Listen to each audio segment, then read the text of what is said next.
How to download and install WhatsApp on your desktop. Hello and welcome back to our YouTube channel How to Tutorials. In today's video, I'm going to show you how you can download and install WhatsApp on your desktop.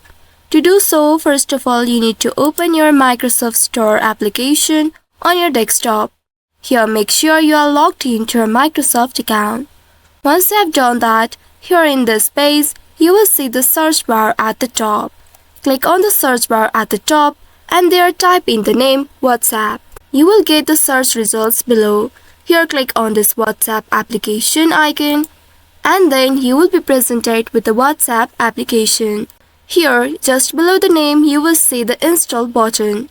Go ahead and click on this install and now wait for a while until it successfully installs on your device. Alternatively, you may also go to the WhatsApp website whatsapp.com and there you can look for the option download for Windows and then from there you can download the file for WhatsApp.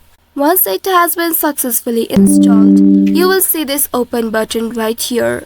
Click on this open button and once doing that, here you will see get started button. You need to click on get started and then you will see this QR code. Now you will need to scan this QR code from your WhatsApp account on your mobile device. Once you scan the code, you will be able to log in to your WhatsApp account on desktop. So by following this step, you should be able to download and install WhatsApp on your desktop. I hope this tutorial was helpful. If yes, don't forget to like, share and subscribe to our channel. Also hit that bell icon to never miss any updates from us. Thank you for watching.